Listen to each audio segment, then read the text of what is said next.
2015 നടന്ന പുത്തുമല ദുരന്തത്തിനേക്കാളും വളരെ ഭീകരത. വല്ലാത്ത അവസ്ഥ. പഠിത്തമാക്കില്ല. ഇത് നമ്മളെ ഹൈസ്കൂളിലെ സ്കൂളിൻ്റെ സൈഡിലുള്ള റോഡാണ്. ആ റോഡിലൂടെയാണ് ആ വെള്ളം വരുന്നത് കേട്ടോ. ഞാനിപ്പോൾ ലാസ്റ്റ് റെസ്ക്യൂ എത്തി ഇതെവിടെ വരെ എത്തിയിട്ടുള്ളൂ. അതിനപ്പുറത്തേക്ക് എത്തിയിട്ടില്ല.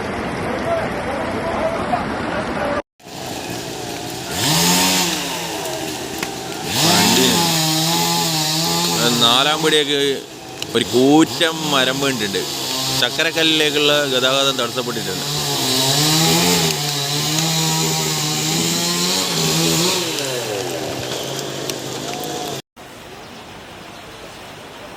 പ്രിയമുള്ളവരെ, ഞാനിപ്പോൾ കൊണ്ടോട്ടി ഭാഗത്താണ്. നമ്മുടെ കൊണ്ടോട്ടി ഭാഗങ്ങളിൽ വളരെയധികം ഡേഞ്ചറായിട്ട് വെള്ളം ഉയരുകയാണ്.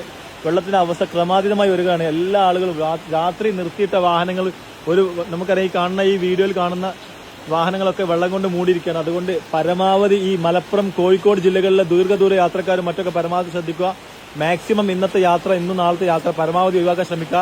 എയർപോർട്ട് അതുപോലെ തന്നെ മറ്റുള്ള ഭാഗങ്ങളിലേക്ക് പോകുമ്പോൾ നിങ്ങളുടെ അടിയന്തരമായിട്ട് നിങ്ങൾ സുരക്ഷാ മുൻകരുതലുകൾ എടുക്കണമെന്ന് ഒരിക്കൽ കൂടി അറിയിക്കുകയാണ്. Very very ഡേഞ്ചറാണ്. കൊണ്ടോട്ടി ഏകദേശം ഒരു റോഡ് ഏതാണ്ട് മുക്കാ ഭാഗം ഇപ്പൊ ഈ ആളുകൾ വരുന്ന മനസ്സിലാവും. റോഡിലൂടെ വരുന്ന ഈ അവസ്ഥ കണ്ടാൽ മനസ്സിലാവും. അതുകൊണ്ട് പരമാവധി ശ്രദ്ധിക്കുക. മാക്സിമം ഈ വീഡിയോ ഷെയർ ചെയ്യുക. ഞാൻ ഇപ്പോൾ ഈ വീഡിയോ പോസ്റ്റ് ചെയ്യുന്ന ഈ സമയത്ത് തന്നെ ഇതിന്റെ സിറ്റുവേഷൻ ഭയങ്കര ഡേഞ്ചറാണ്. അതുകൊണ്ട് എല്ലാവരും ഷെയർ ചെയ്യുക. എല്ലാവർക്കും നന്ദി, നമസ്കാരം. നമ്മുടെ സുരക്ഷ നമ്മളുടെ തന്നെ കയ്യിലാണ് എന്ന് പ്രത്യേകം മനസ്സിലാവും.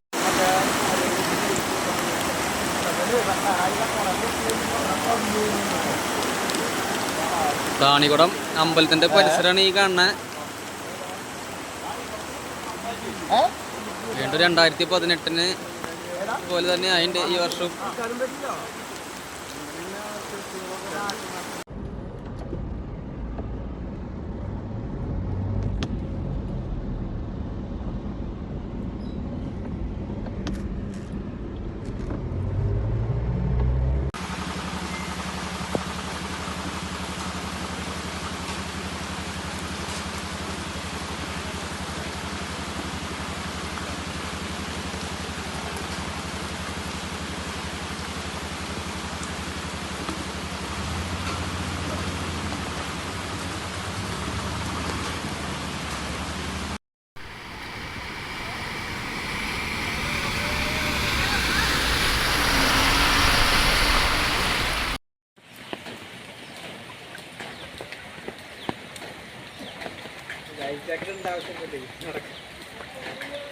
അവിടെ പോകുമ്പോഴാണ് കഴുത്തിന്റെ